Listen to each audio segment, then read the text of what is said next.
this book is, I've never taught on it because it was something kind of personal, but I feel like God wants me to teach on it now. But it was years ago. It was a season that I just felt like I was stuck. And I was stuck kind of spiritually, stuck in my position as associate pastor, wanting to do something and not feeling like I feel like I had a ceiling on my life. And so I was just crying out to God.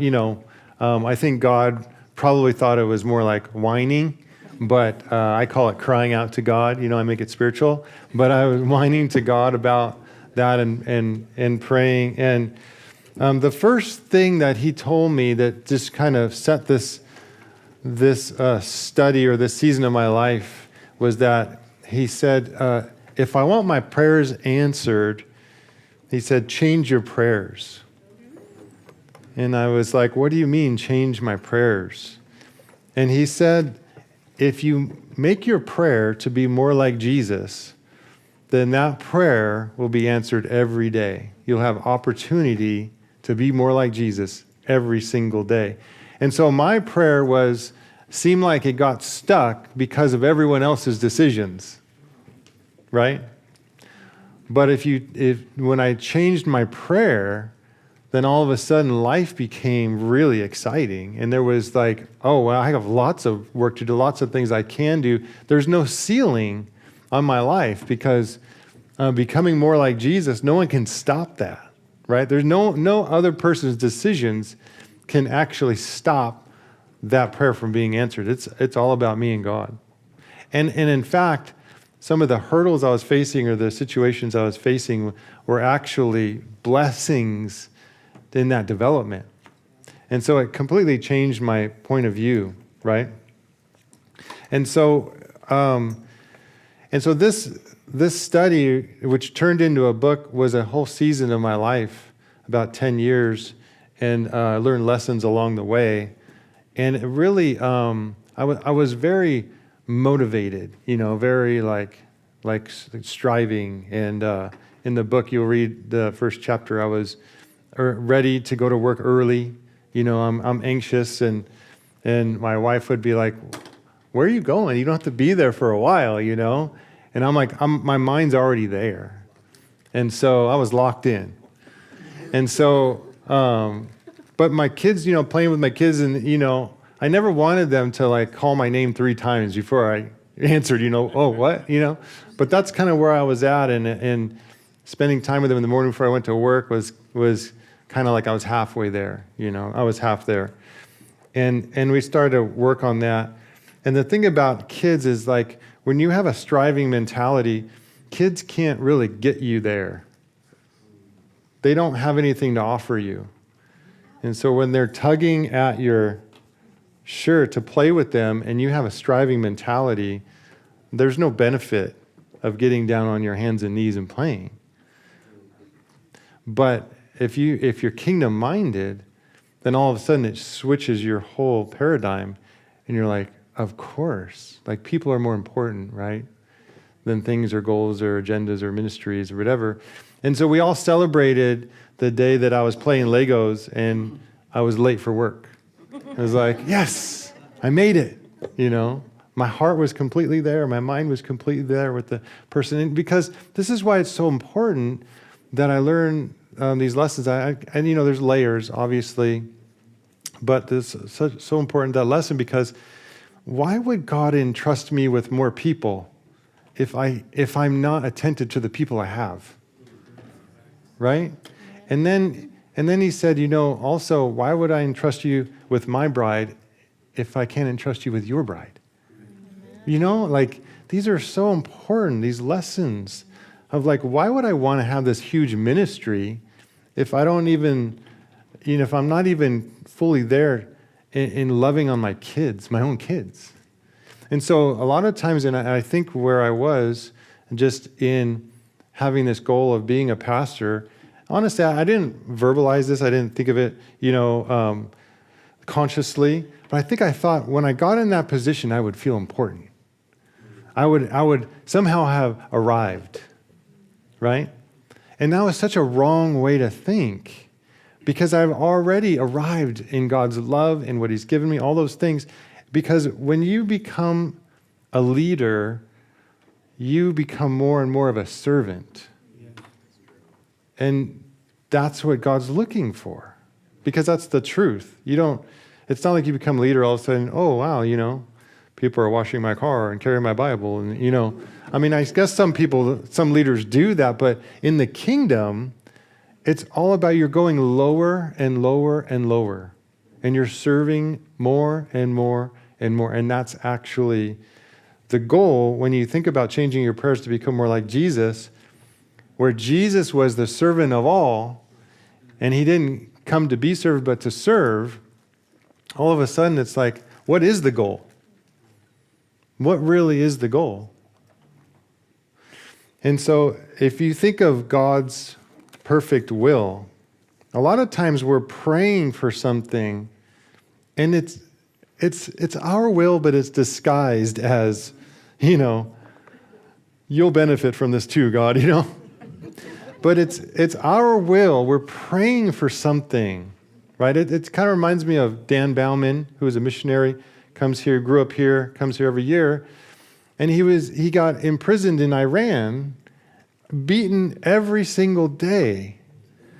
They had a prayer meeting here. I might have been in this room. I don't know which room. And his own mother said, God, don't take him out until all your purposes are fulfilled in him. I don't know if I could pray that for my own child in jail in another country,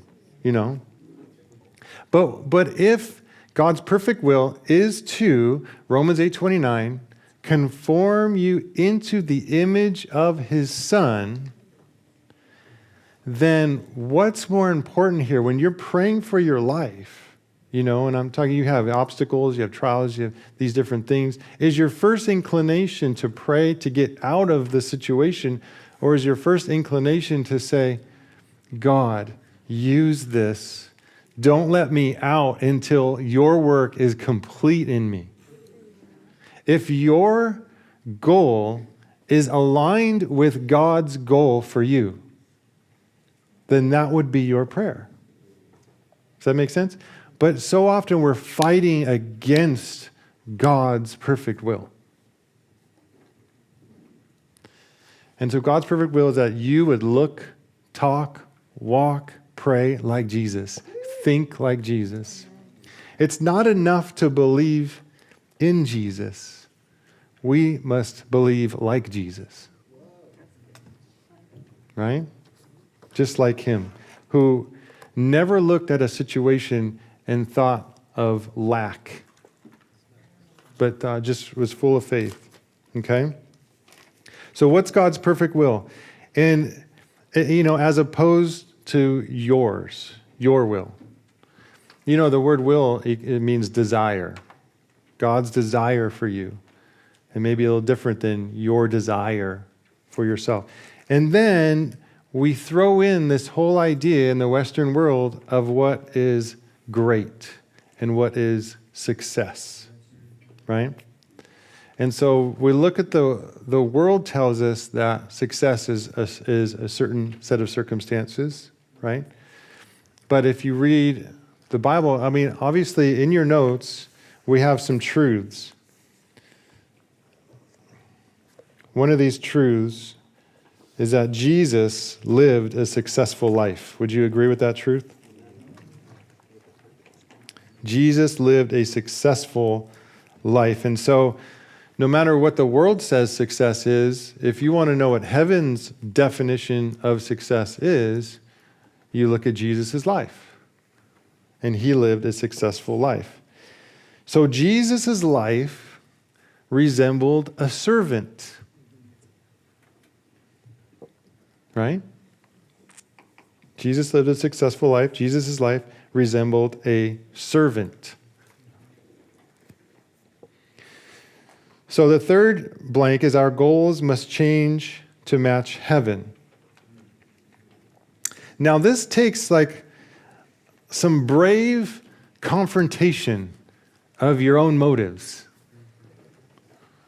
This takes some brave confrontation, self-confrontation, to go, you know what?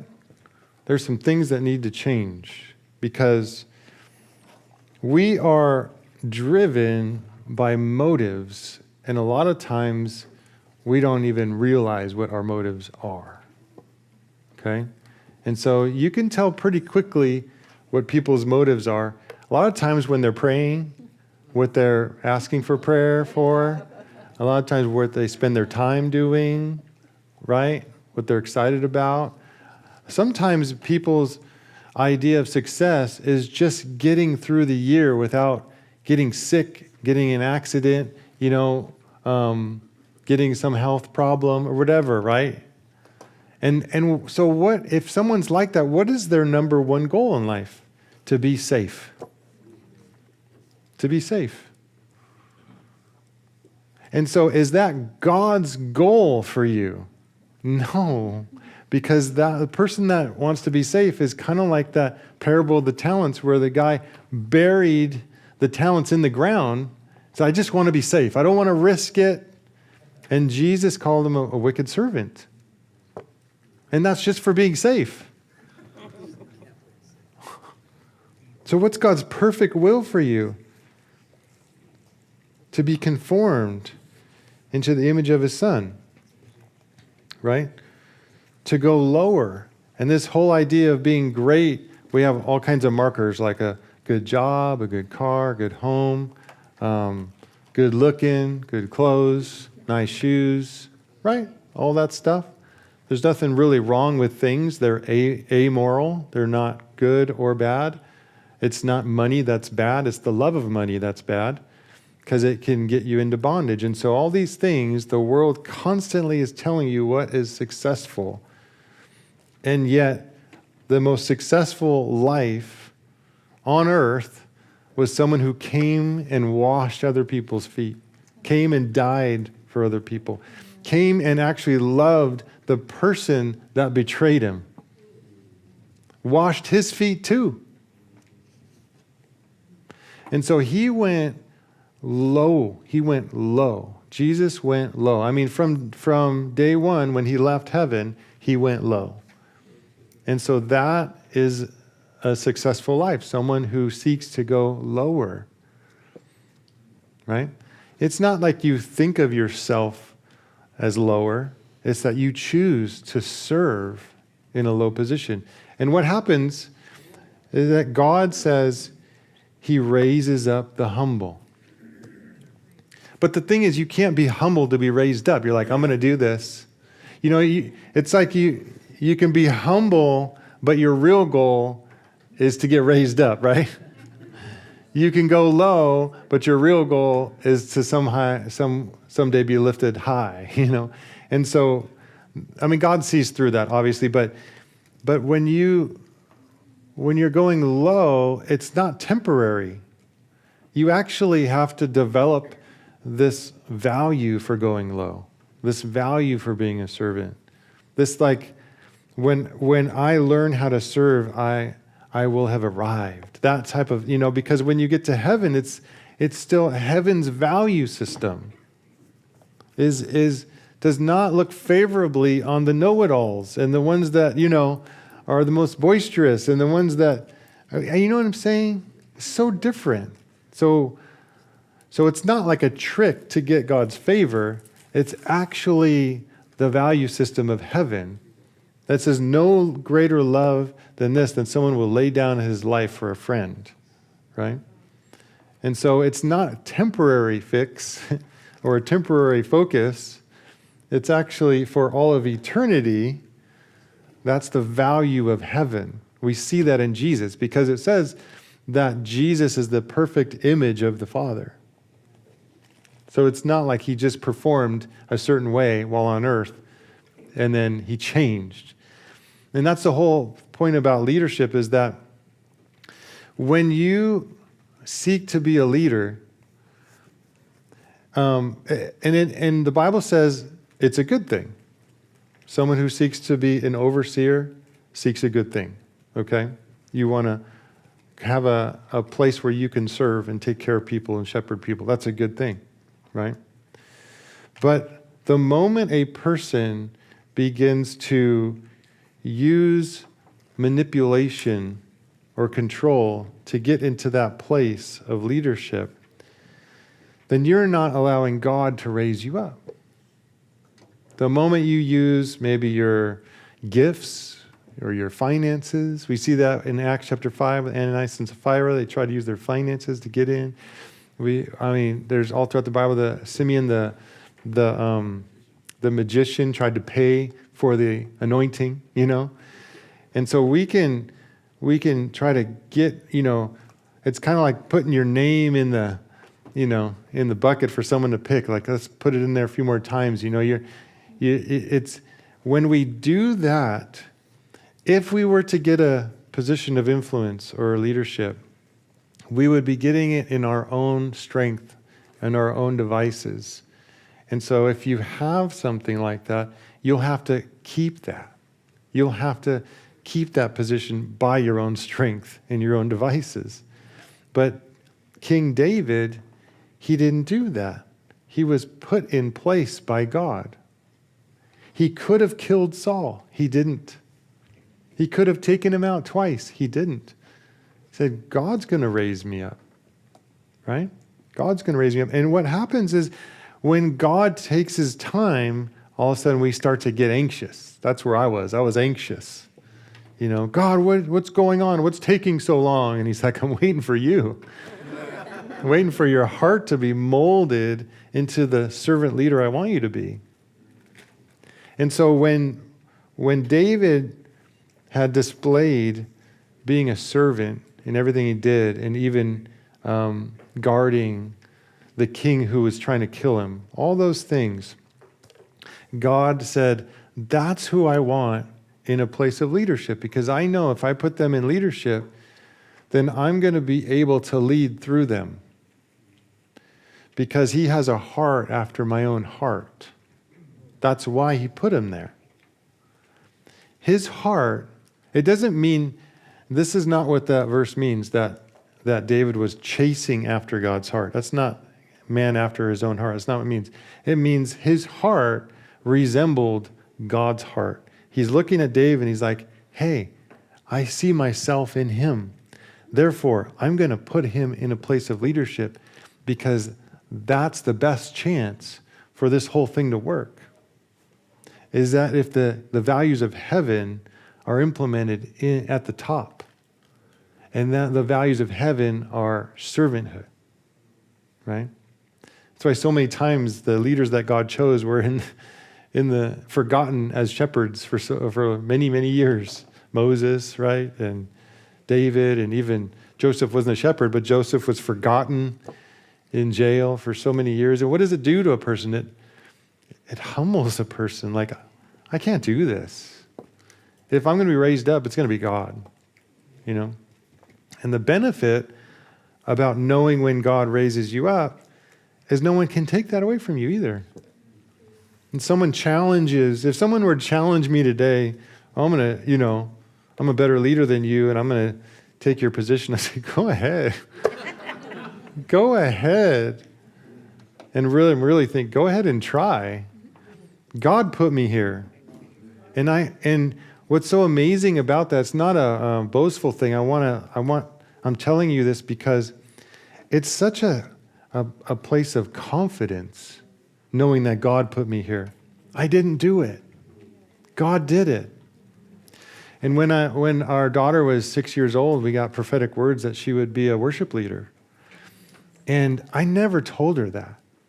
And in fact, to this day, I've never asked my daughter Kate to lead worship. Never. I didn't want to put that pressure on her, and I know I could make it happen as a senior pastor. I could make it happen, easy. Boom. Could have her on the worship team. I did not want to do that. I wanted God to raise her up. So I never asked her. People began to ask her.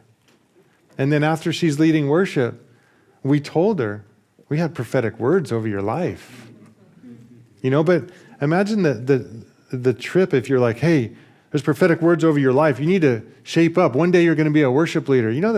The the mind games that happens to a little kid, you don't want to put that on them, The pressure of being a pastor's kid is bad enough.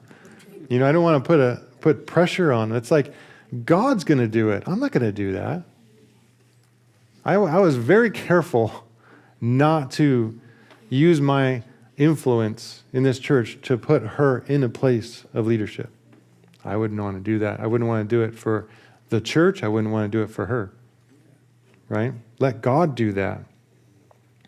And so that's why it's so, this process was so important for me, because if I didn't have this process and to be put in that position, I think I would have still have led out of insecurities.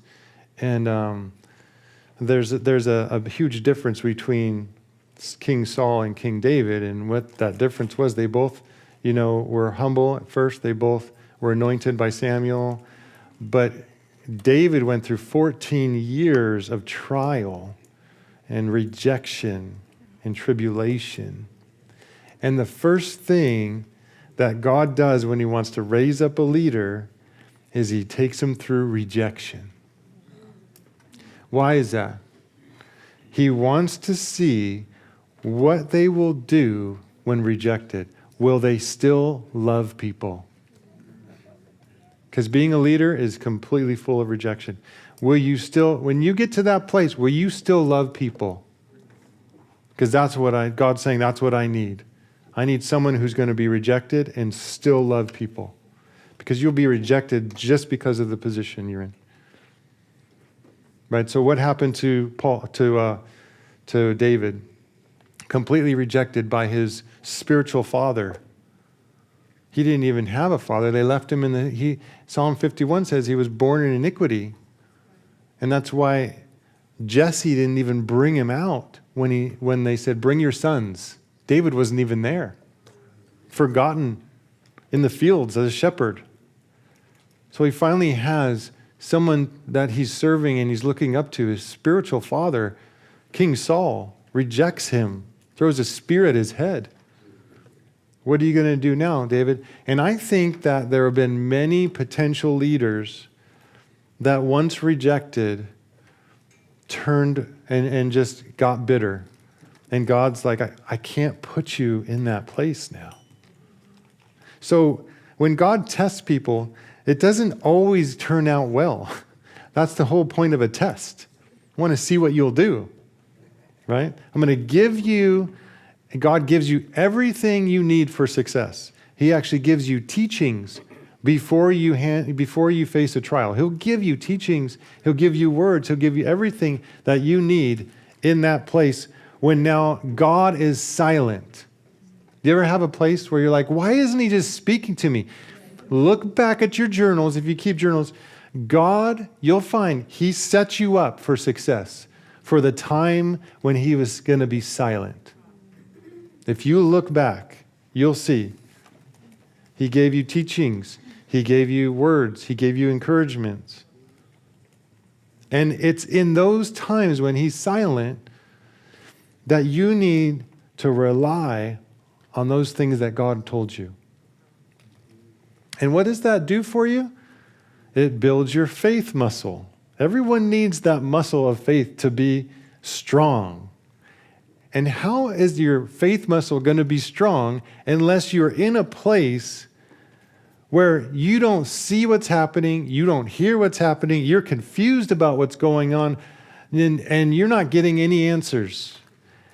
That's the place where that muscle grows. If you have everything that you could ever want, your faith muscle will not grow. It's kind of like that movie WALL-E. You ever seen WALL-E? Yeah. So a whole group of people, because the earth ran out of resources, they went up into a ship, and it was they had no gravity, but they had everything they wanted. Anyway, their bone density shrunk, and they got overweight. All of them were because they were so comfortable, they had no muscles.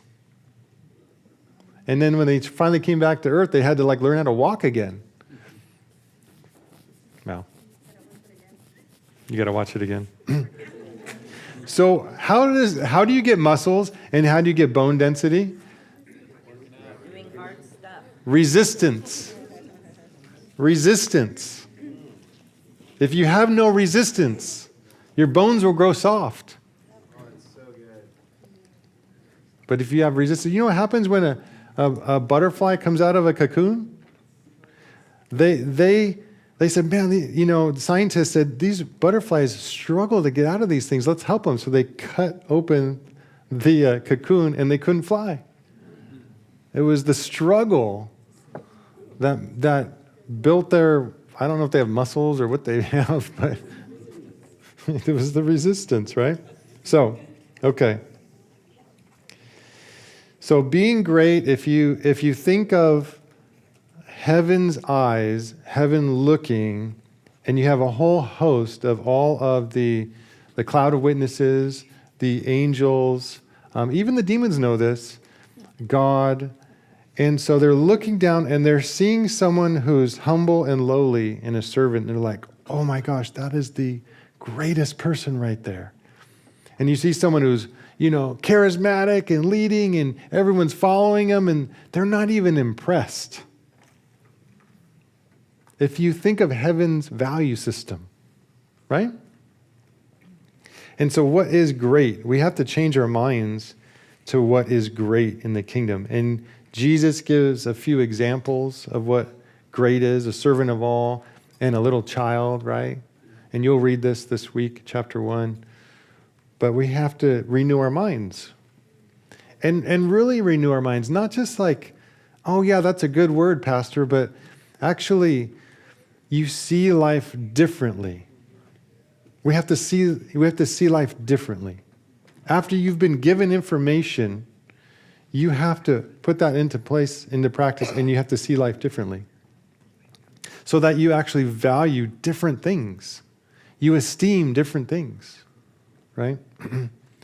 So as parents, who we esteem really sets the definition of success for our kids. So when I was growing up, you know who my dad esteemed? Michael Jordan. Michael Jordan, oh, look at him. He spends so many hours practicing and he's intimidating and all these stuff, and I grew up thinking, man, that was great. You have to be careful what people you esteem in your home. That was great. And so what happened? I just wanted to be good at sports. I knew I'd get my dad's praise. And then what happened when I was 19, I had a tumor inside my hip. I had a surgery. I couldn't play sports anymore. All these things were gone. And I said, well, who am I? I don't even know who I am anymore, right? Because I thought that was great. I'll never be Michael Jordan anymore. I'll never be great because of my definition of what greatness was. So we want to change that definition now. You know who I think is great? I get so inspired? Mother Teresa. Like, oh my gosh, when you watch her, and I have books where her writings and her prayers, it's like, wow, man. And so we purposely, in our home, we esteemed missionaries, people who gave their lives up for Jesus, people who were martyred. We read missionary books to our kids and stuff. These were the ones that we thought were great, And so greatness, it really needs to be purposefully shaped in your mind and to adopt the values of heaven, okay? Come on.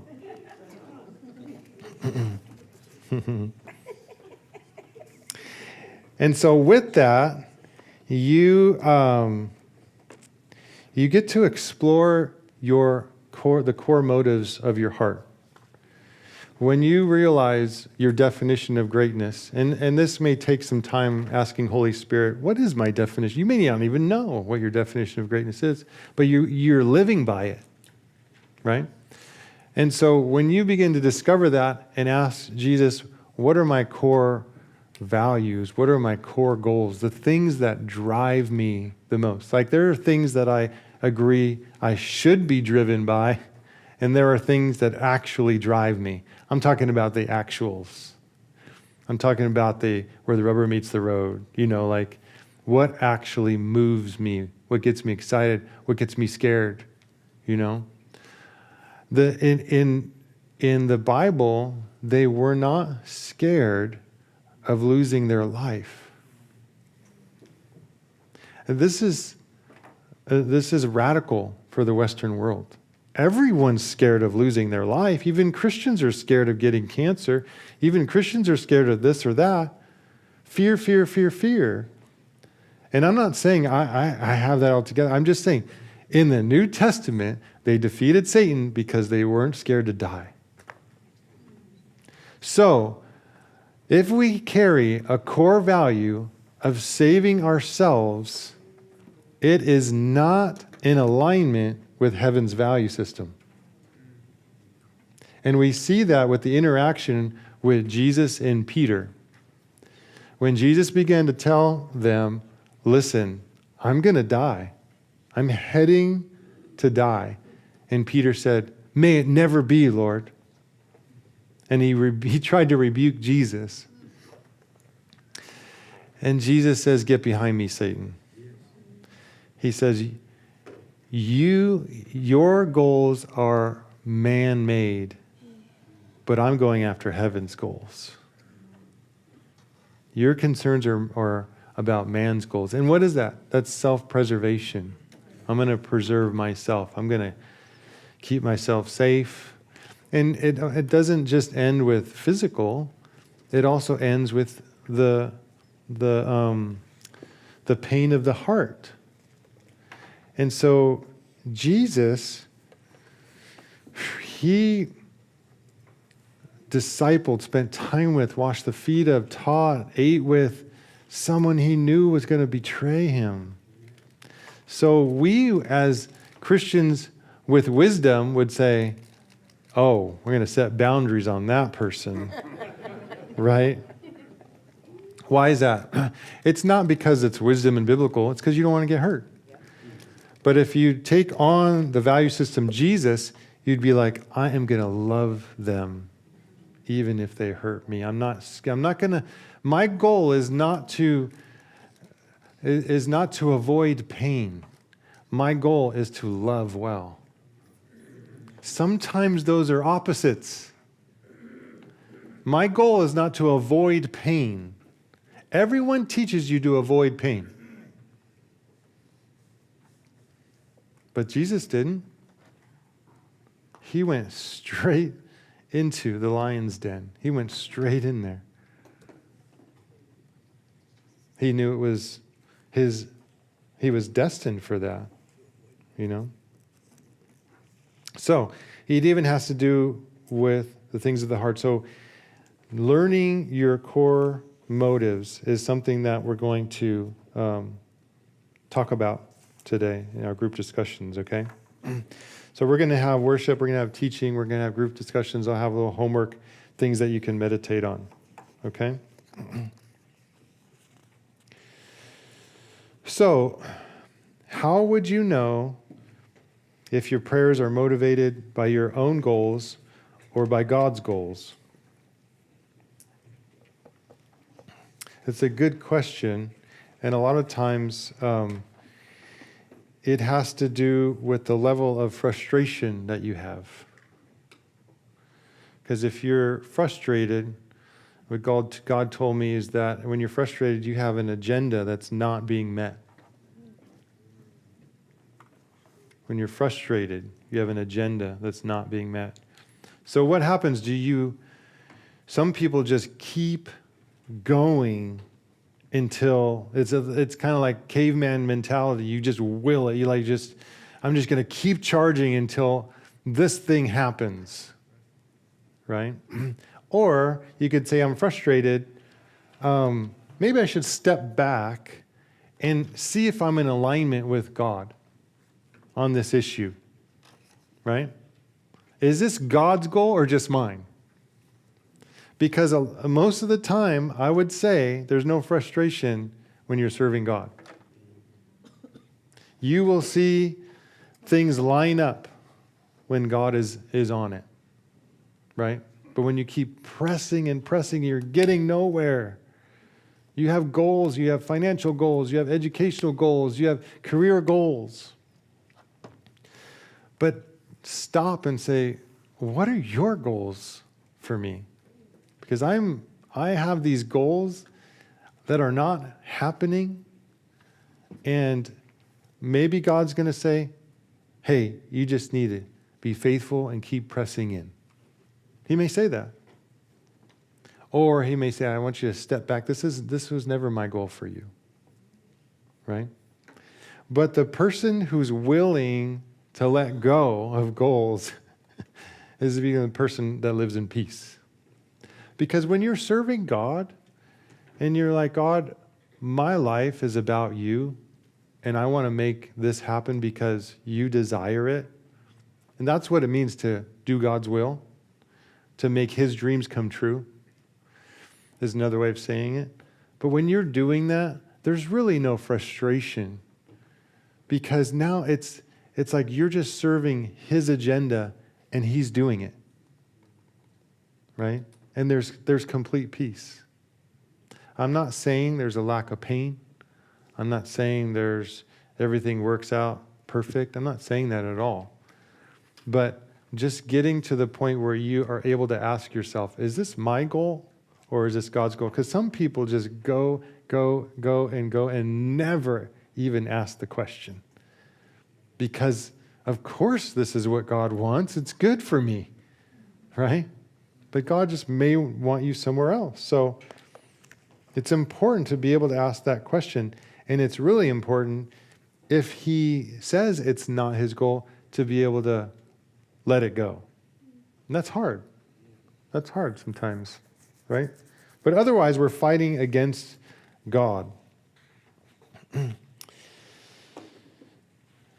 So in Luke 9:46 through 48, this is in your notes, the first blank in your notes. Jesus says that the one who is least among you is the one who is great. It's kind of almost hard to believe, you know? The one who is least among you is the one who is great. And I think there's an element of choice in this statement. There's an element of the person is choosing to be last or least or below. And heaven is looking at their decisions and going, that person's great, right? That person's great. In Western cultures, we tend to see people as opportunities to get instead of opportunities to give. And a lot of times, if we're honest, and this is something that we can change and even go to God and get some inner healing over, is when we see people as stepping stones, like we evaluate really quickly in our minds and our hearts when we meet someone, is this person going to help me get to my goals or not? And that's how we evaluate whether we value them. That's how we evaluate whether we want to invest in them. I think that's, I wouldn't say normal, that is our culture. Okay? And so when you see someone like a child, like I talked about before, like a child, who wants your attention, and you have goals, and you're like, is this person going to further me along or not? Because I'm not going to waste my time, right? And then we become goal-oriented and not people-oriented. But heaven's value system is so relational. It's so people-oriented that we want to look at everyone and say, you're worth my time because you're God's creation. And my goal is to bless you. If your goal is to only bless yourself, of course, you're going to just evaluate people whether they can help you or not, right? We've had a lot of people, this is just a silly example, but we've had a lot of people, especially young people, because it's hard to afford a place here in South Bay. We've had families that we've known for years, even families, we knew them in youth group, and then they got married, and then they had kids, and people that Andrea and I have invested in, right? And, you know, when they say we're going to move out of state, it's kind of like, you're like, oh, you know, and it's almost like you have that question, am I still going to invest in this person until they move, you know? And the mindset of ministry is, well, they're gone, let me find someone else who I can plug in at church, further the ministry, you know. But that's not heaven. Heaven is like, okay, if you want to disciple nations, you disciple the ones that are with you who are going to be moving. That's how it spreads. So now I'm investing in someone who's going to be moving out of state, and that investment now is going to spread. That's a kingdom mindset. And so you have a global view, but you also have, I'm going to bless people to further the kingdom, right? I want them to be blessed, them to flourish in their soul to prosper, and anything that I can do to further you along. Because when we turn it around to be like, I'm going to invest to get something, the love is not pure. It's not. It's selfish.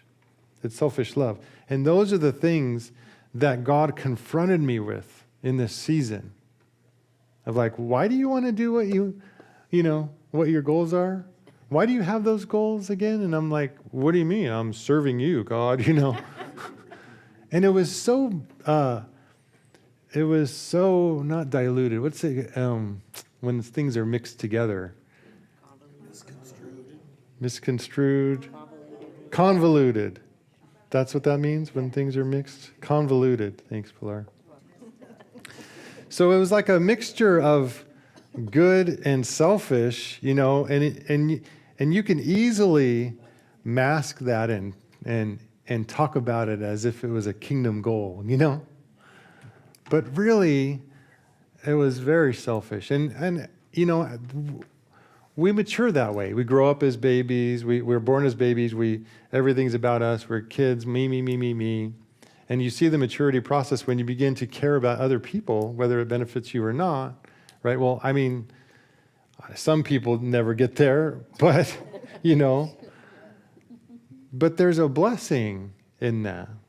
When you become more and more like Jesus, a lot of times the world mentality thinks that if I give my life away, gosh, I'll be almost empty or poor, you know? But it's not true. When you give yourself, and I'm not talking about being taken advantage of. Like, no one's going to take advantage of me. I'm not going to let them. Like that, it's my love. If I give you love, it's not because you chose it. It's because I chose it. So there's a big difference. You know, some people think that, you know, I'm going to just be a doormat and people are going to walk all over me, and that's called being like Jesus. No. Jesus did not. His love was never stolen from him. Jesus gave his love by choice. So there's a big difference, right? And so, but when you give it away, give it away. It's just, you are so blessed. The Bible says, those who refresh others will be refreshed. What you reap what you sow, right? So it's a big lie, you know, that you need to take care of number one. You need to have me time. And so, you know what happens, I think, was it last week or the week before I taught about how there's this kind of theology going around about loving yourself well. And I taught how it really leads to insecurity. And some people may ask me, well, how do you ever set boundaries? How do you set boundaries? You just love everybody. You know, you're going to be broke because you're giving homeless all your money. You're going to be emotionally spent, physically spent. You'll never sleep. How do you do that? Well, my thing is that I'm not serving others or serving myself. I'm serving God. And so when God is the Lord of my life, then he tells me what to do. My energy or lack of energy does not dictate my choices. God does, because sometimes I am full of energy and God says, I want you to rest. You ever have that? And you're like, what? I'm sitting here bored, like, well, okay, I'm resting, And then there's some times where you're just spent and you had night after night where you had something, you're helping people move, you're doing this, doing that, and someone calls and God's like, I want you to go and minister to them. And you're like, no, I need some me time. I need some rest. I need to sit on the couch, and drink a cup of tea. Like, I'm tired. I need to take a nap. And God's like, I want you to go. And so it's not even like, you're not in this life to take care of yourself. Let him take care of you. So I always say the first thing you have to do if you're going to get anything in this life is hear God well. Hear God well. If you don't have that, you can't really go anywhere else. You got to spend the time to hear God well. Find God. Learn how to hear his voice. Make mistakes hearing his voice, but that's so important because let him take care of you. I'm not guarding my own heart. I let God guard my heart. He tells me if I'm supposed to call that person back or not. He tells me I'm supposed to spend time with that person or not. Let him because he is full of wisdom and he wants the best for me and he knows what I need, right? I don't always know what I need. He does. So, okay. So we went through the truths. The next page. Think about a core goal in your life, maybe shaped by early teaching, experience, or relationships. In what ways has it been helpful? In what ways has it been not so helpful? Okay? So this, we're going to get into group discussion. So this is part of your homework, okay? Because it's going to take a little bit of time to just kind of ask God about your core goals in your life. So we have some table discussions. I want you guys to, even if you're not at a table, get into a group, and this is really important. Not important because I think it is, but it's for your own growth, like to talk about these things and hear other people talk about them and have a discussion. And then also to be able to, it's also like a form of confession too, when you allow people to see where you're at. So here's some discussion questions. What are some ways in which the world defines success? That's kind of an easy one. We talked about that. What are your core goals? If you could change, I meant to put one core goal. If you could change one core goal in your life, what would you choose? So if you had if you're saying, okay, God, I want you to just give me a core goal in my life, and you could just change it like that, what would it be, right? And so you guys discuss that. If you get time to do the question on top, then go for it. And then these questions for Jesus are your homework. So I want everyone to take some time and ask Jesus, what goals do you see me living by? So you're getting Jesus' feedback because he really knows you even better than you know yourself, right? What's one goal you would like me to adopt? One of the things in life that I've made a habit of is when I'm facing a situation or a person or anything and I feel a certain way about it, I ask the Lord, how do you want me to think and feel about this situation? And he tells me, and I'm like, I'm going to do that.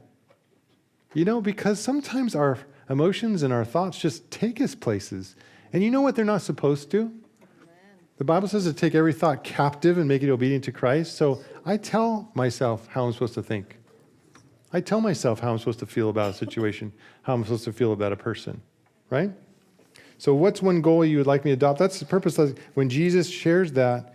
You're not a victim where you're like, oh, how could I ever do that? No, you can do that. Or the Bible would never say to, transform your mind to take every thought captive. Does that make sense? So the group discussions, please fill out that paper. Put your name on that paper if you want to be enrolled in school. You want to be a part of a mentorship group, okay? And part of group discussions and have assignments, okay?